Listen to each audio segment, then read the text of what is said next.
什么时候了，你们还在吵架？现在每多说一句话，就会多死一位兄弟。马老弟，这是怎么回事？你怎么又回来了？还有外人。八叔，拜托您一件事儿。等会儿进了长老堂，请让阿斐先和长老们说话。如果第一句话是您替他说的，那他这个小累赘、小跟班的形象，就算坐实了。事出有因，一言难尽。现在当务之急是要解决民风叛乱的事。眼下外山门可能也已经被攻破了。连外山门那儿都，你怎么知道是民风叛乱？我们方才上山的时候，看到寨门外死了很多咱们的弟子，都死于民风的武功。照他这么说，那我们48寨岂不是四面受敌了？邓师兄，现在千机已经被人关了，外地会从洗墨江过来。李胜赶去其他岗哨查看情况了，能不能派些弟子给我增援？哼，你这小丫头，竟然趁乱发号施令！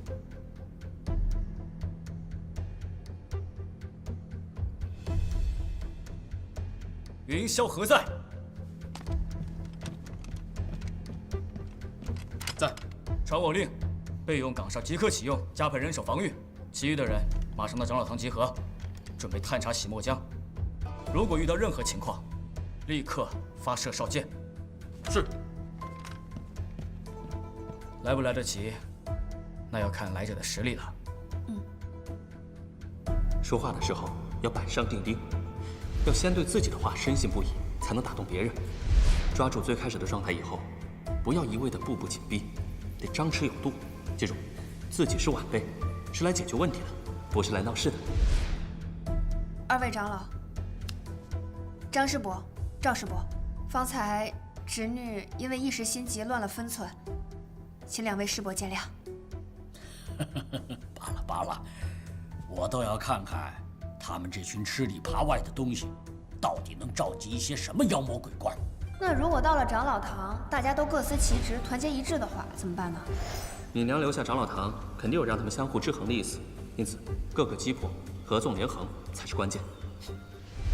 我娘跟我说过，你二位是咱们寨中最值得信任的两位长老，那守护48寨的事，还要多仰仗两位长老了。你娘说的没错，交给我们，你就放心吧。诸位，要不这样吧，山门跟岗哨那边就交给我跟阿胜来负责。至于洗墨江那边的大批敌人，就有劳师妹和诸位长老了。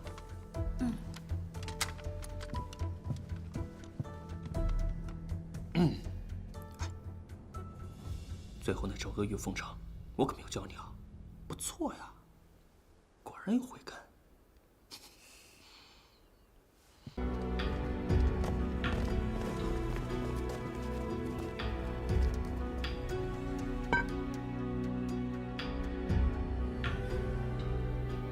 这里是48寨，是我的家。上前一步生，后退一步死，大不了将小命交代在那儿，也能算是壮烈。各位，我们同住于48寨，就是兄弟，是家人。如今48寨有难，无论怎样，我希望大家都能摒弃所有成见，共同守护我们的家。好，好，好！小丫头还真有点大当家的派头。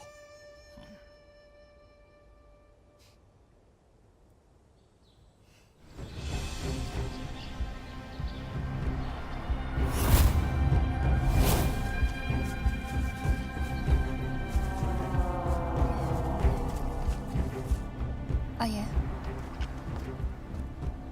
你和楚楚留在长老堂吧。姐，我也想去。我知道你很厉害，所以交给你一件重要的事，保护好楚楚。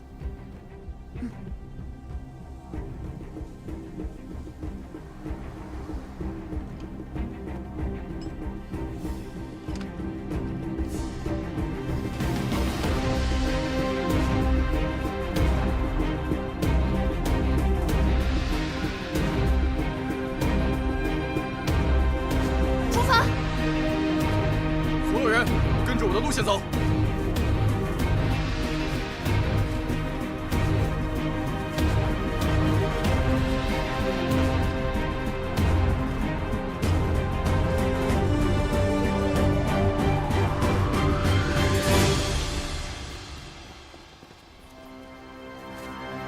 停！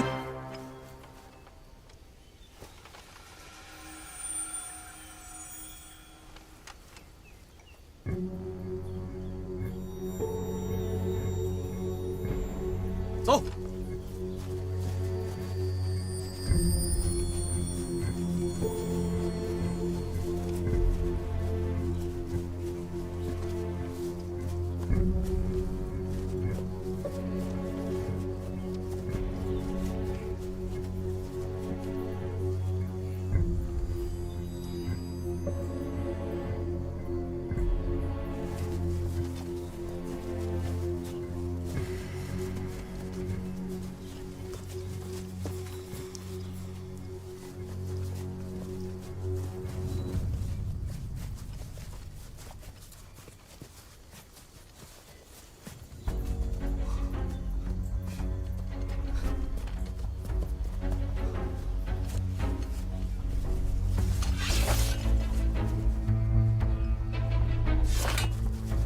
果然，近邻的岗哨也破了。师兄，阿胜，你没事吧？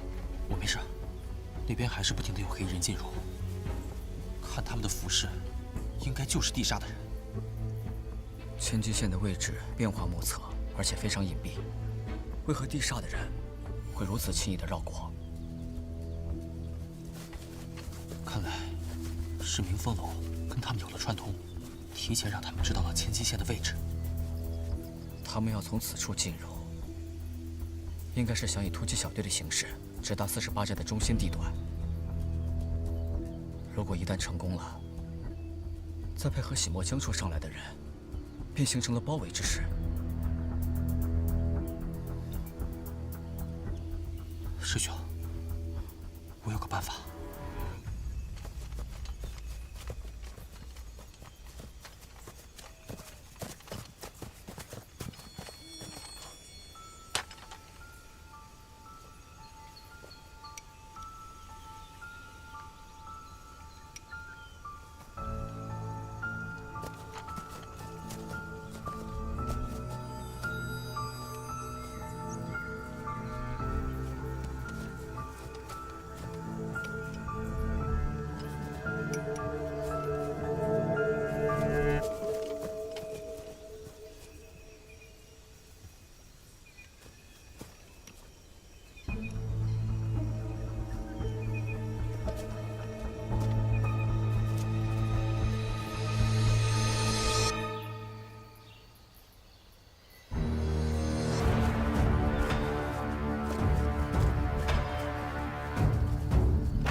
什么人？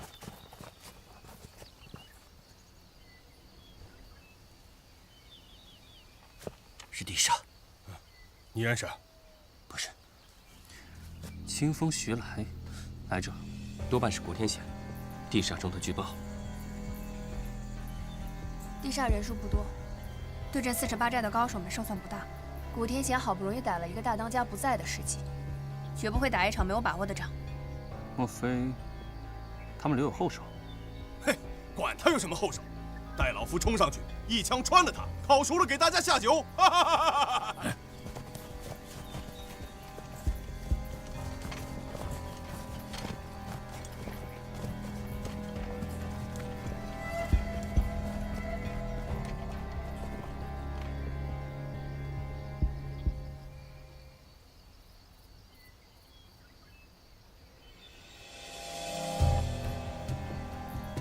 在下古天贤，私自来访，帮主人家减量了。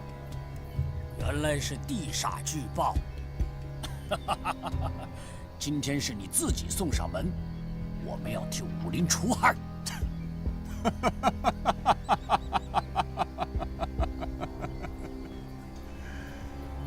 你说呢，寇掌门？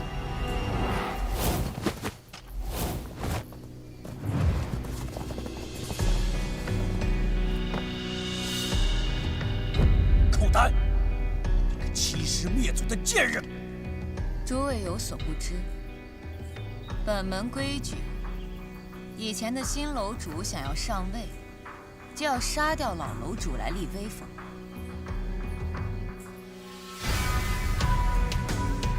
师父和你隐退也就算了，你们为了千机图纸不落入其他人的手中，竟然不辞辛苦的把我给抓回来。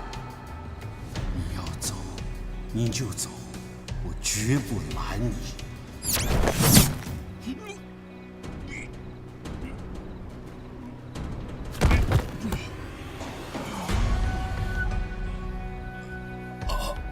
想必这海天一色的命，从您这儿也得不到。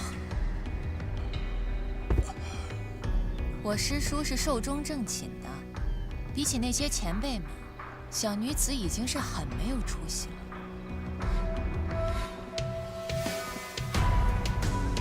寇丹，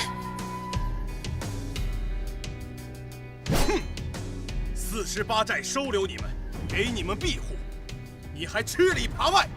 当年明风被李征收于48寨，为了亮出诚意，我们在洗墨江献出了千机。千机事关重大，参与过建造的核心弟子，从此都未离开过48寨。从那以后，我们就只能蜗居在这个禁林里面，还沦为你们48寨的看门狗。所谓的名门正派有什么了不起？张掌门，你不如去问问大当家，他心里的那碗水可端平了？哎，我听说，当年明风的老掌门为了千机，将自己妄图染指红尘的小徒弟抓了回来，几经培养，终于将他培养成为一个合格的明风探子。现在看来，未免也太合格了吧？这位小兄弟，你知道的未免也太多了吧？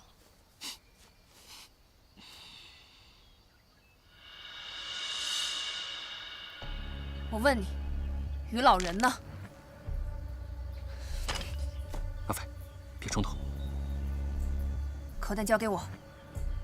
他几十年战斗的经历，不是你能匹敌的。但是我知道他的武功路数。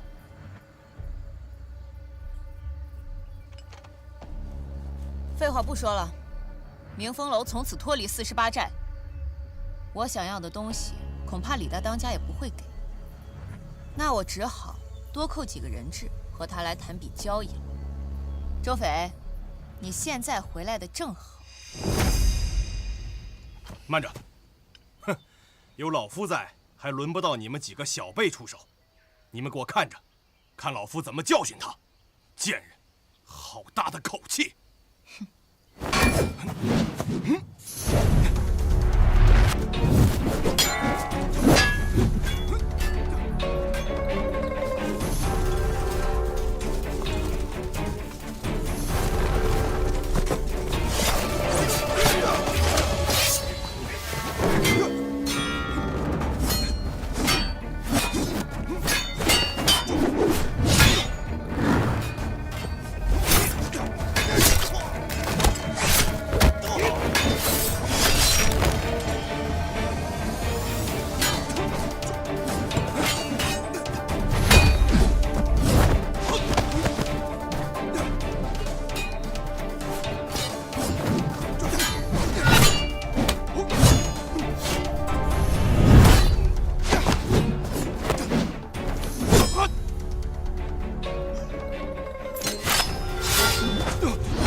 寇掌门，让我来会会你。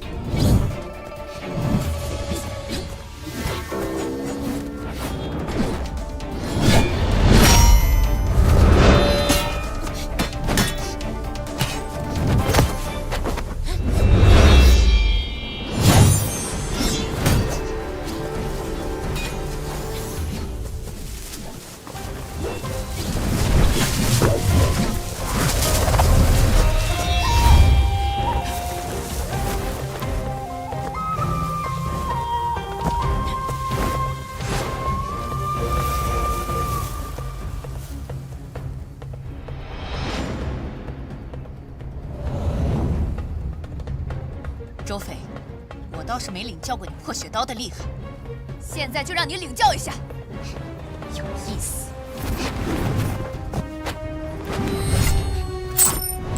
哇，小心啊，那是烟雨浓。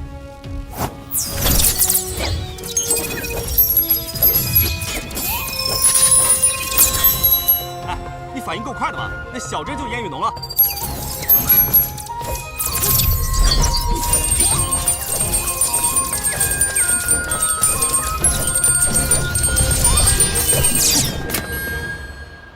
哇，还好够粗。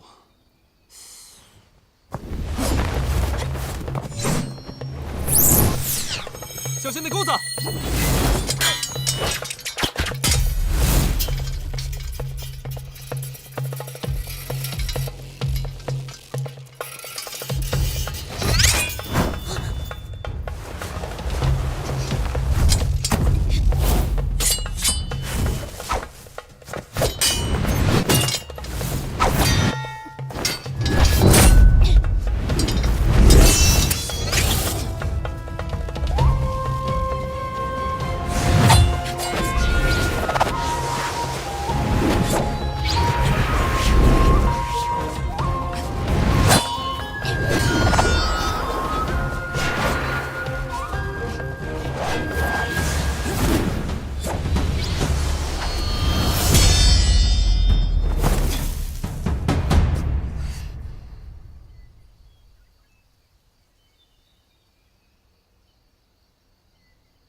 你这就是用的破血刀？正是。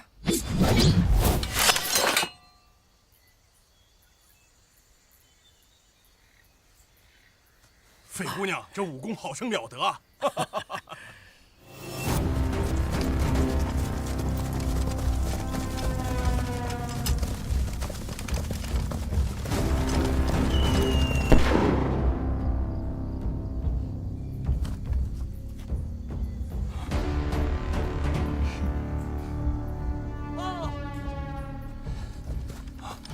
赵长老，山下突然有大批人马来犯，四面都有。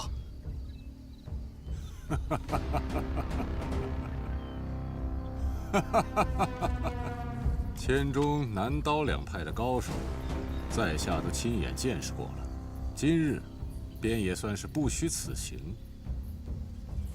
我敬诸位都是英雄，但是不瞒你们说，就在刚才我与诸位交手的时候，地煞苍狼的精锐已悄然上山，苍狼一到，生灵涂炭。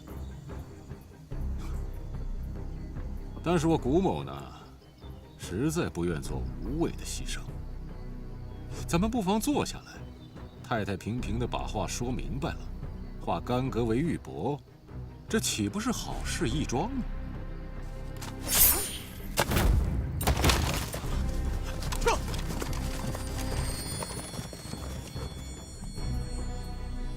多亏了你的妙计，否则这么多人，我们恐怕不是对手。现在外山门、寨门已经被明风的人夺走了，我们下一步最重要的是重夺寨门。哎，对了，阿胜，方才在长老堂，我没有来得及问阿飞，王老夫人和陈飞呢？若我此时告诉师兄，怎么了？没什么。王老夫人和陈飞师兄比我们慢了几步，现在应该已经在路上了。那为何没有跟你们一起回来？他们在路上保护我们的时候受了点伤。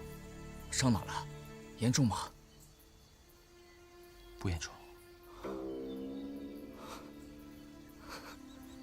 不严重就好。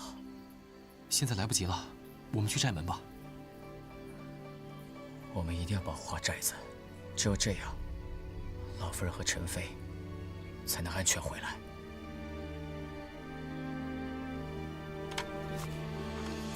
莫非你们千里迢迢赶到这里，机关算尽潜入我寨中，是来游山玩水的吗？非也非也，我们此次来，主要是以招安为目的。只要各位愿意弃暗投明，为柱国效力，那柱国自然也不会亏待大家嘛。什么柱国不柱国的，不就是个于文止吗？你拿他当个人物，我们可不在乎他。哼！还有你，身为武林中人，你竟然投靠官府，残害同道。哼！你就不怕为天下人耻笑吗？还有那个女的，无缘无故的当叛徒，她图的是什么？我呀，不为什么特别的，我只想向李大当家要一下海天一色的信物。说来可笑，若不是古庄主告知我，我还竟不知道我们明风一派与其关系匪浅，更不知道信物就在寨中。哎，我说你个小娘们儿，你信口雌黄的胡说什么？什么海天一色不海天一色的？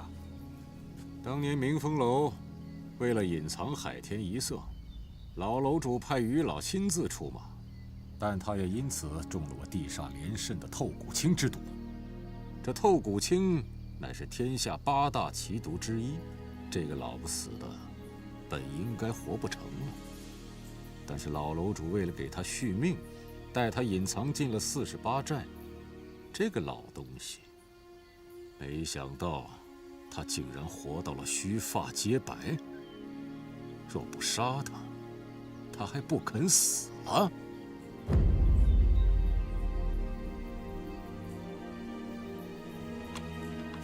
阿飞，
前一阵子，我明风的暗庄传来一些消息，说我48寨出了一个好了不起的南刀传人，手刃了青龙主郑罗生。我当时就在好奇，这究竟是哪一位高手？现在看来，这位高手就是你吧？什么？是你杀了四象山那个魔头？你到底想说什么？我想说什么，你自己心里清楚。李大当家真是深谋远虑啊，打着为民除害的旗号，却是在满足自己的私欲。住口！你再在这儿妖言惑众，信不信我把你大卸八块？各位长老，你们未免也太天真了吧？若我没有猜错的话，海天一色的信物，大当家自己有一件，中武将军吴废有一件，当年的山川剑肯定也有一件。这一件，十有八九是落到了郑罗生的手上。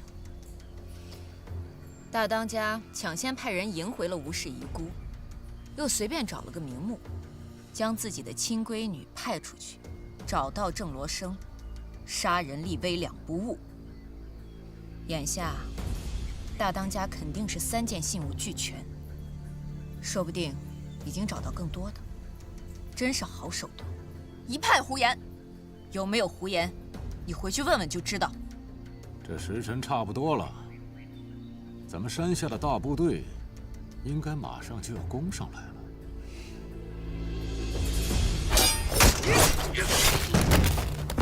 快拖进去！阿胜，各位师兄，禁营里的地煞已经撤退，寨里其他地方也没有发现敌人的踪影。不过还有大批苍狼正在上山，向中外山门靠近。阿斐和其他长老呢？周师姐和其他长老在洗墨江的树林与寇丹和古天显对峙。这可能就是敌人的计谋。他们先在洗墨江边牵制住各长老和48寨的精锐弟子，然后趁我们防守薄弱，从外山门处强行攻入。若是如此，那咱们48寨可就是腹背受敌了。只能剑走偏锋了。白师弟，你去通知长老和阿斐，切记要虚张声势，高调地告诉大家，我们这边已经肃清了敌人，并且夺回了外山门。是。邓师兄，得快点夺回外山门了。云霄，迅速安排人恢复寨门这里的防守。是。其余的弟子，带上你们的武器，跟我重新夺回外山门。是。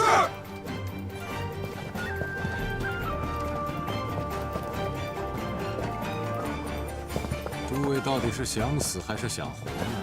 全凭你们自己。我今天就把话撂在这儿：第一，请诸位放下武器，老实归降；第二，请周姑娘把你从吴家人和郑罗生那里拿到的东西交给我；第三，劳烦各位给李大当家去一封信，让他速速归来，将他手中的海天一色信物也一样乖乖交给我。不苛刻吧？不苛刻，一点都不苛刻。狗贼，都能给你办喽，只要你跪下，叫声爹，再给我们磕10个孝子贤孙的响头，什么海鲜呐、山珍呐，都能给你搬来。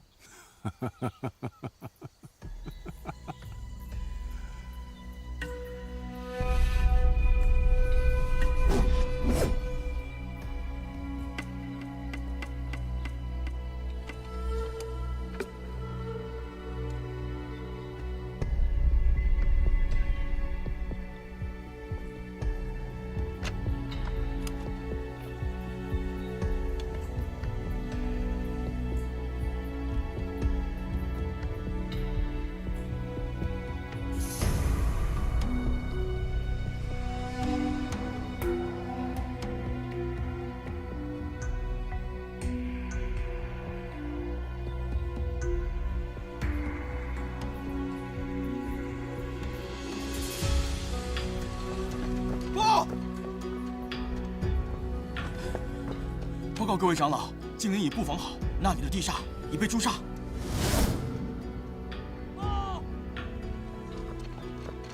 寨内棉分弟子已被肃清，禁灵千机现已出。外山门已被夺回，苍狼止步门外，布防完毕。地煞也不过如此，不堪一击呀！看来地煞他们的情况不妙啊！错，不是不妙，是很不妙啊！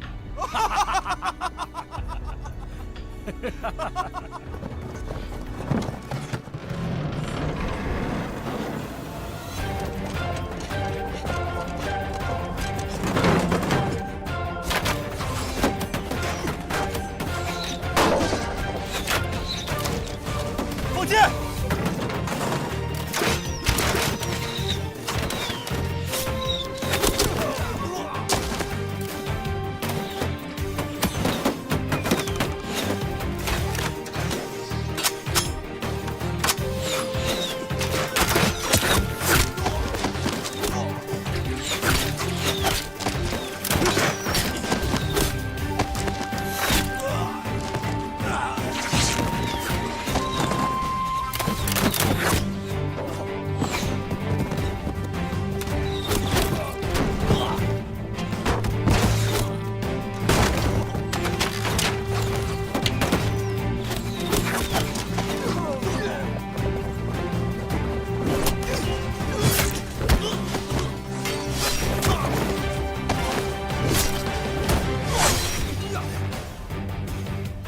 庄主，大老远跑来这儿不容易，要不您进来喝杯茶，咱们坐下来慢慢聊。周姑娘说这话软中带硬，有气概，我喜欢。准备撤。要撤就要快。为什么？于老还留了一手，千机关闭以后，1个时辰后会重开。你怎么不早说？我以为此战必胜，根本就没有想过要从洗墨江撤退。弟兄们，他们想跑，给我围住，别让他们跑了！站住！老子还没打够呢，给我站住！张师伯，目前局势尚不明确，穷寇莫追。莫追，莫追就是不追，不追就是眼看着那个叛徒跑。等师兄总领48寨防务，遇到事态紧急，低调行事就行，根本就没必要大张旗鼓地宣告战况。所以我猜测，他们只是虚张声势而已，是不是？是啊，是李胜师兄让我们来的。你们这胆儿也太大了！姓张的，我看你活了半辈子，没有一点长进。你除了肺啊就会咬人，还没有一个小黄毛丫头懂事儿。我哪知道他们是虚张声势啊！来人，留双倍的人看守洗墨江，搜山善后，不要遗漏一个民风的余孽。是。废丫头啊，跟我回长老堂。你娘既然不在，也该把你当大人看待了。我想去江心亭看一看。寇丹他们之前破坏过千机，我想确保千机重启，顺便把于老带回来。门内有打斗声，众人听命，立刻往里面冲！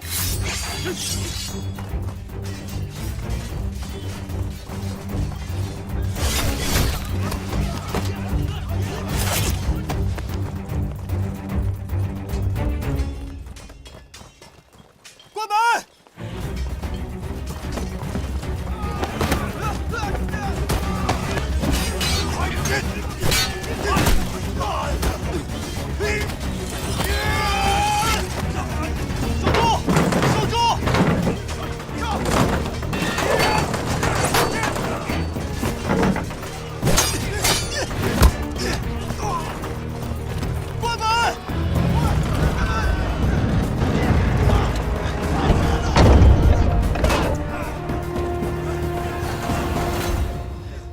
没事吧？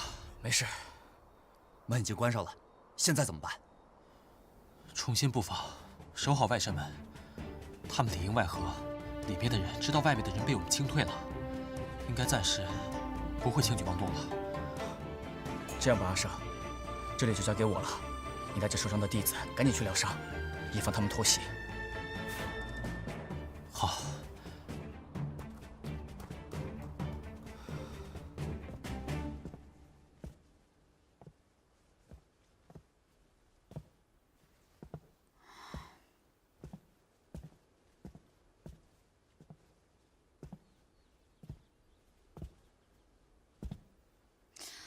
楚楚姐，你说我哥和阿斐不会出什么事了吧？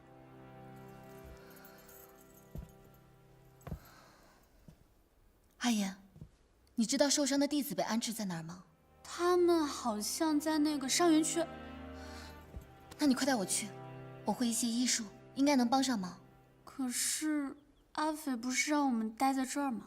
阿言，现在大家都在做自己力所能及的事情。没有人在闲着，之前都是你们在保护我，现在48寨有难，我也要出自己的一份力。那好吧，我带你去。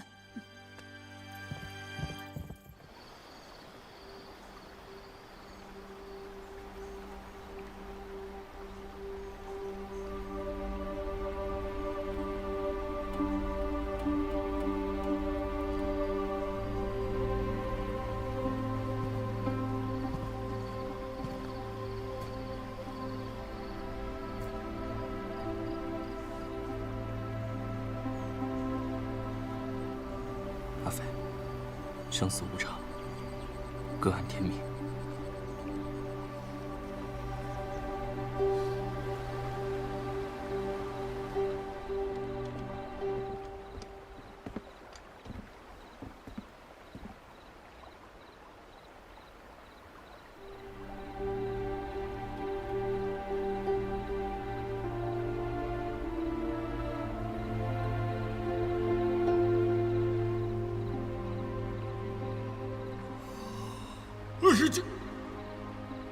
吓死个人了！干啥子啊？这个丫头咋又来了？好烦哦！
他的手还是温热的，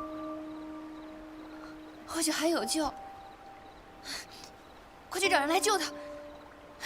去啊！透骨青，天下奇毒之首。人死时面色铁青，因此得名。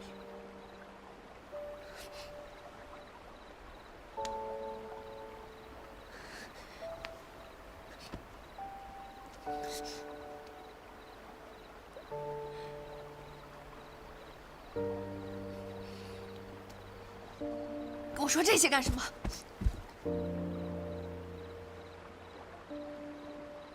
相传归阳丹能解此毒，但服食者极易缺水，终生只能生活在水气丰沛的地方。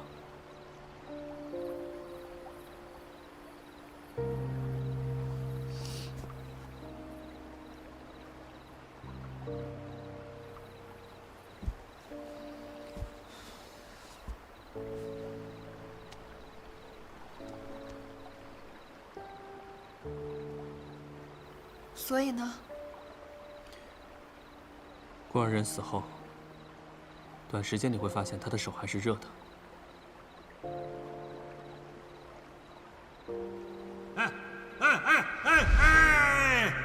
把心静下来，把脑壳里头的杂念一样一样的取出来，丢掉，你就会体会到方向在哪儿。闭上眼，用心去感受，心静下来。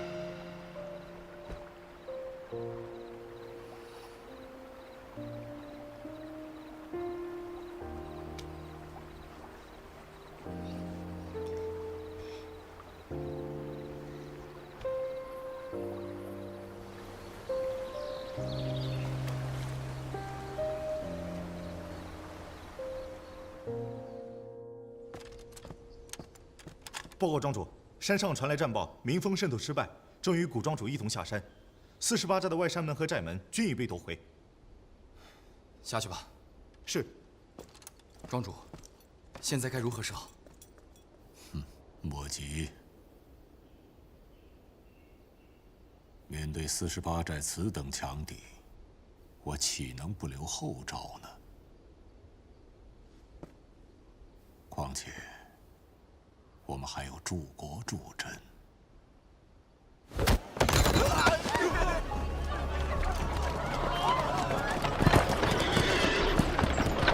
即刻起，为杜绝反抗之后患，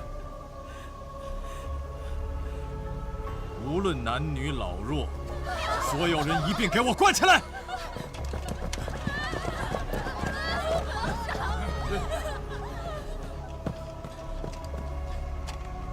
加派人手守好春回镇粮仓。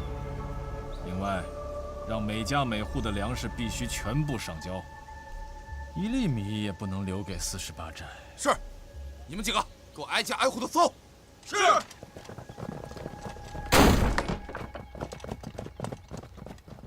断了春回镇这个粮仓，我看你48寨还能撑多久？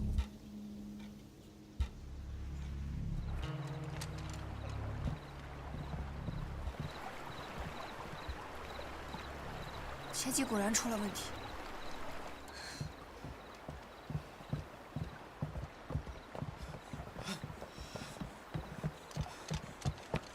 周师姐，剩下弟子传信，说余文轸带着私兵正在大肆剿匪，他是想将罪名交回于48寨，还有不少人被关了起来。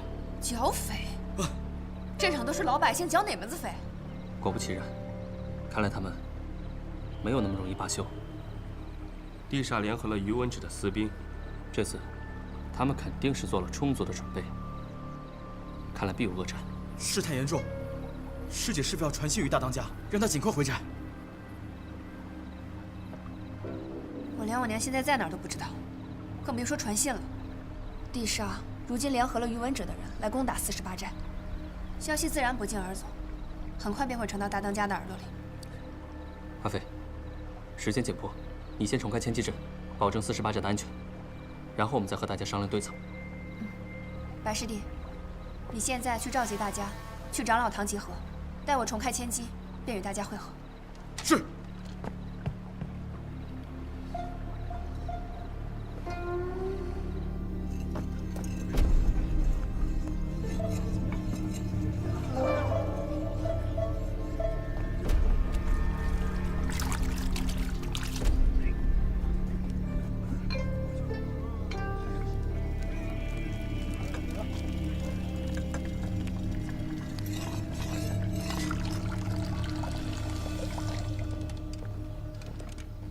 师弟，你坐这休息会儿。师弟，来一下，照顾一下。好，我去跟凉水。阿言，你没事吧？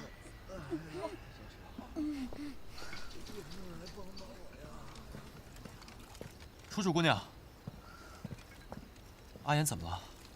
他不太适应这个味道，先出去了。你怎么来了？我略懂医术，想过来帮一下忙。你受伤了，阿胜，你快坐下，我帮你清理一下伤口。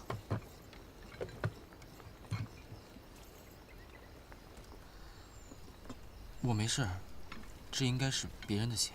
那也要清理一下。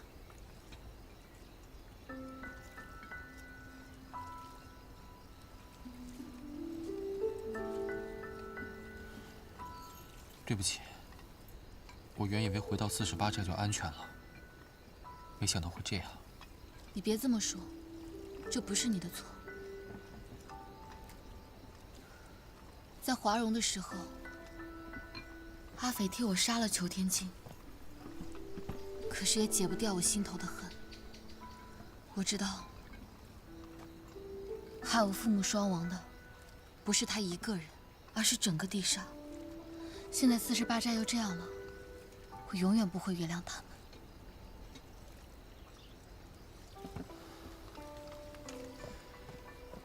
楚楚姑娘，你本应该远离江湖，不应该背负着仇恨生活。现在世道都这样了，还有谁能安稳地过日子呢？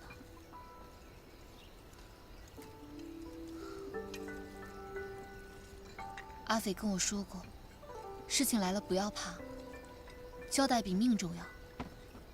我要给我家人和朋友一个交代，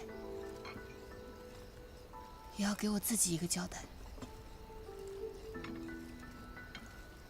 我先去看看受伤的弟子。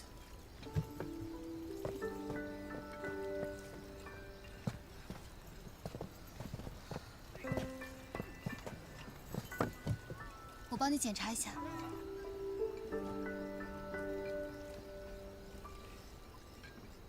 大庄主，本来我是想攻其不备的，殊不知他们竟然守住了外山门。要不是这样，我早就拿下48寨。哼，48寨易守难攻，要攻下它绝非易事。我们之后还有部署，不急。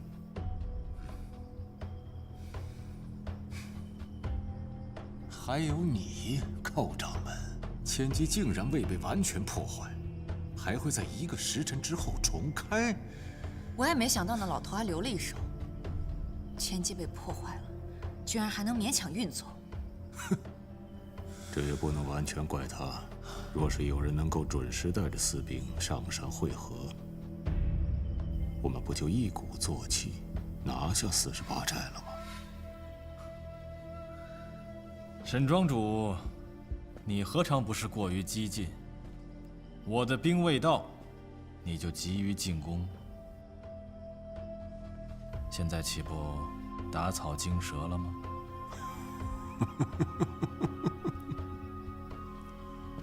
好，那接下来还请诸国多多指教啊。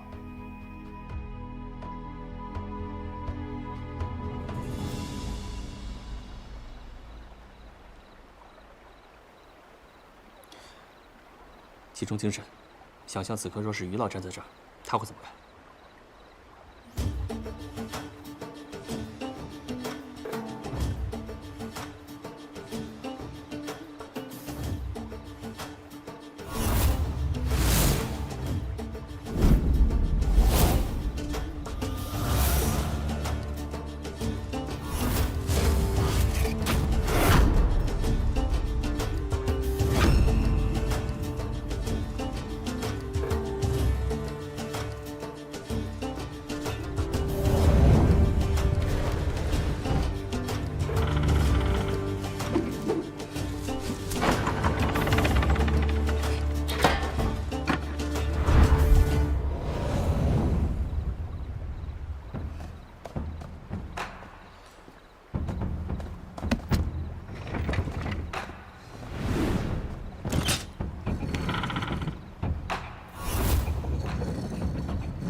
哇，这都可以啊！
不要太难过了，于老看到会伤心的。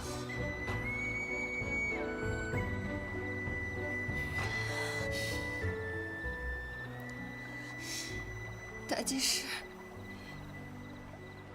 教了我很多东西，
虽然所有人都认为月老曾经是个视财如命、为财卖命的探子，但自从我认识他以来，他一直待人善良公正。我想，他中毒以后，肯定为自己之前所做的事情感到非常后悔，所以才决定留在48寨，洗心革面，重新做人。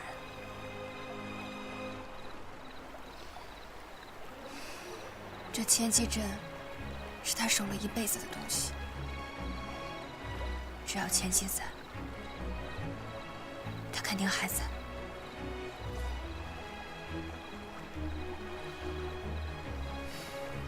阿飞，48寨对你来说很重要，是不是？当然。可是我太靠不住了，所有人都把我当成小孩子，每到危机时刻，只会让我赶紧走。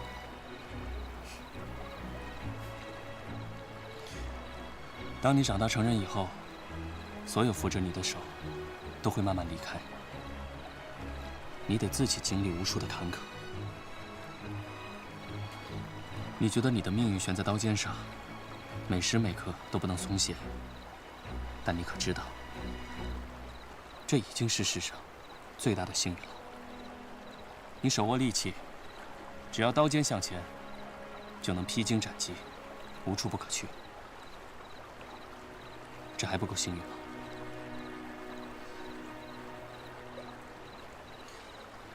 如今的世道，谁还没有被家破人亡过？你可知大多数人，或是限于出身，限于资质，都只能随波逐流，不由自主。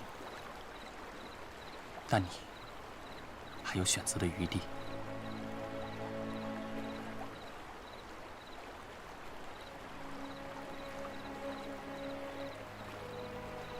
我已经选择好了。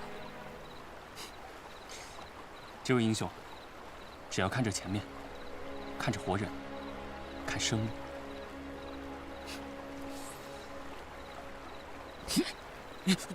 救你一下，不要冲动，我们还要去长老堂呢。对，等我砍了凶手的脑袋，一起安葬。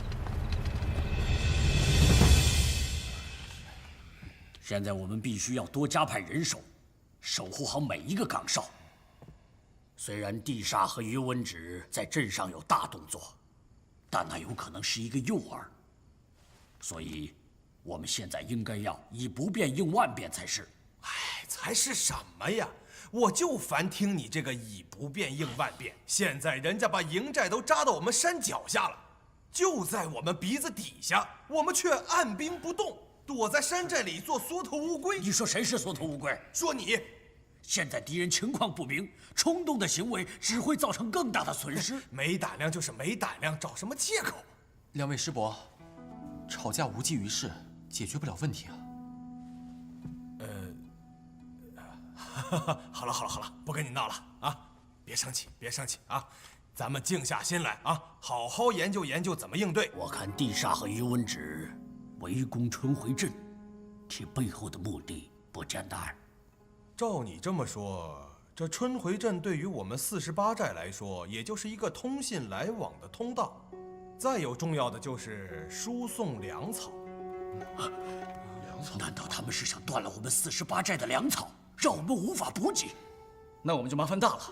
是，可我们也不能忘了，现在春回镇百姓已经被他们当作土匪给围剿了，被抓的被抓，被杀的被杀。难道我们就坐视不理，看着不管？这也太不仗义了！我有办法。你说你一个小丫头家家的，你老是口出……好，那我们就听听你有什么高见。你说你怎么应对吧？张师伯，现在依我来看，如果要死守48寨，以现在的储粮还能顶个1时3刻，但是这春回镇的百姓怕是要遭殃了。那就没有办法了。48寨不能毁于我们之手，现在只能守在寨上，再想办法补充粮草，而山下的百姓就只能壮士断腕了。哎，这不行吧？张师伯，若是没有山下百姓与我们同亲人一样不分彼此，就没有如今像世外桃源一样的48寨。危难之时，我们怎能弃他们于不顾呢？所以，人，我来救。说得好，哎，阿斐，我信得过你啊！什么时候下山救人，就听你一句话。我信张的，即刻召集人马去教训这帮狗贼。且慢，张师伯，这山下私兵和地煞的人数众多，若我们此时带大部队全部下山，48寨内防空虚，我怕他们会趁虚而入。阿斐，两个法子都不行，到底该如何是好？我下山，擒贼先擒王。我先去捉拿于文止，用他来要挟地煞和私兵，这样既护了老百姓，也能护住48寨。可山下有地煞在镇守，还有于文止的私兵，我倒是要问问，你是如何擒王的？山下有明风、地煞和私兵，这些风马牛不相及的一伙人凑到了一起，我就偏不信他们会不生嫌隙。阿斐，你是想……虽然我不知道具体情况，但我会随机应变。阿斐，那也不行，这太危险了。你娘要是知道了，定然不会让你这么做。马叔，你就别抬出我娘了。现在我娘下山了，谁知道她现在在哪儿啊？若是要等她回来，怕是也来不及了吧？马叔，您帮我准备10个精英弟子，陪我一起下山去捉拿于文止。好，山上的情况以少监作报。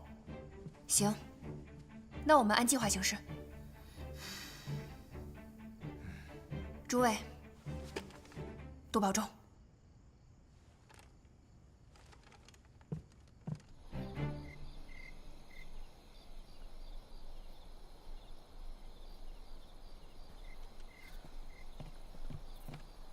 阿斐，听说你要下山抓于文止，你听谁说的？谁那么嘴快？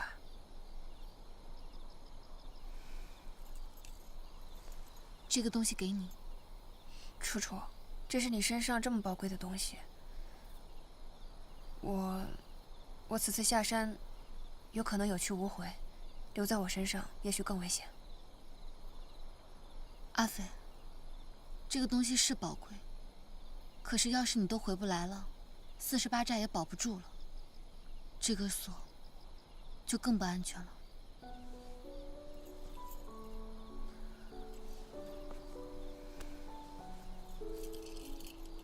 阿斐，我只信任你。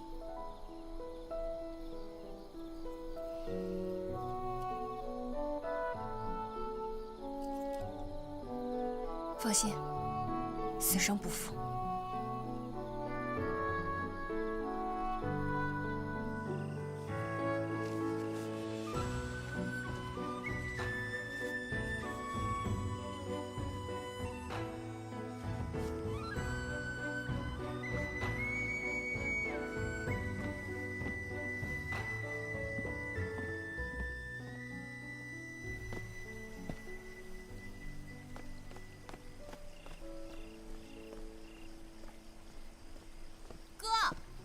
听说于文止勾结地煞，想要对48寨不利。阿斐现在下山擒王去了，我也要跟你们一起守护48寨。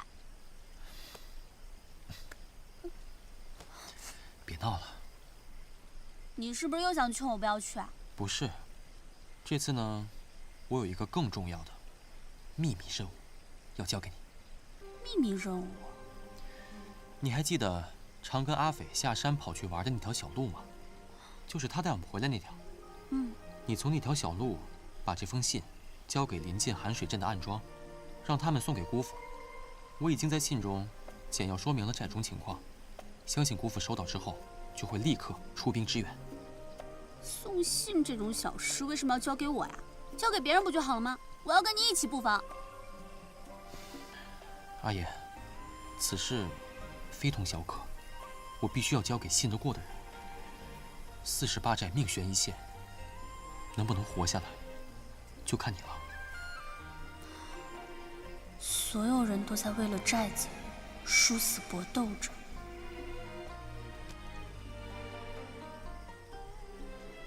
好，哥，我一定会送到的。你要小心。我相信你，一定不会让我失望的。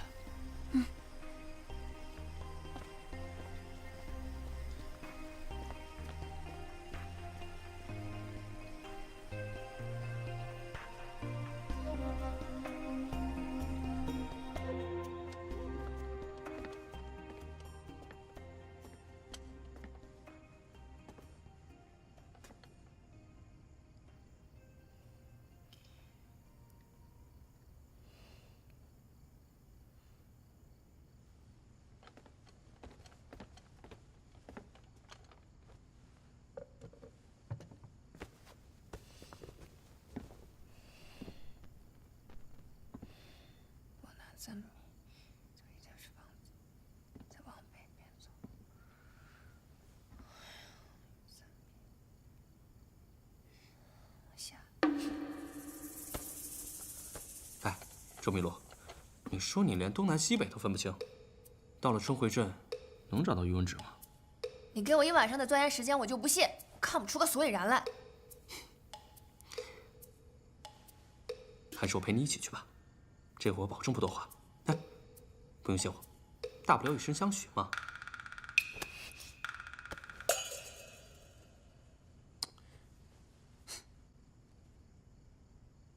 好了，大战前夕，好好休息。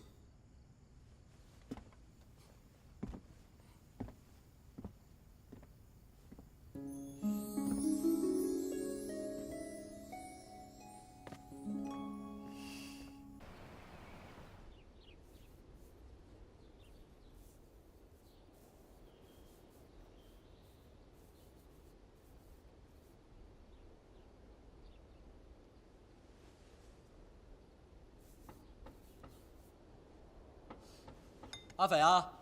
马叔，好，来了，进来，阿斐。马叔，麻烦您准备的10位精英弟子，您帮我准备好了吗？这个事儿啊，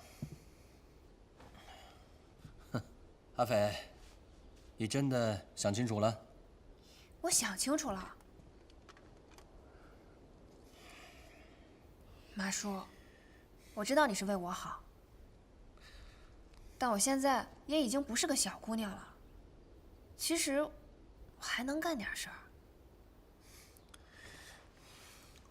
我跟你说啊，你别怪马叔啰嗦。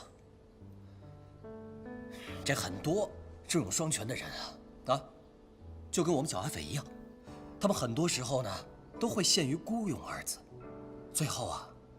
是被自己的才华所害。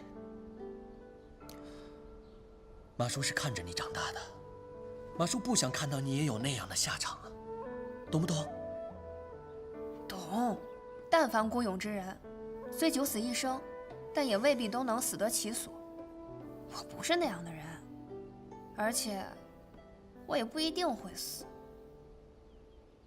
所以才需要咱们兄弟跟我一起守护48寨啊。好，既然你都想清楚了，马叔也明白了。到时候还要麻烦马叔配合我沟通消息呢。你要的人呢，马叔都给你背到长老堂了。多谢马叔。阿斐。啊？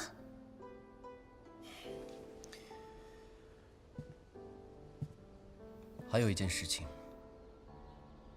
按道理，冰封先前就叛变了。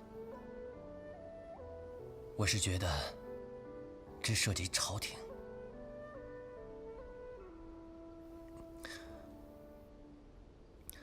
可不能去掺和。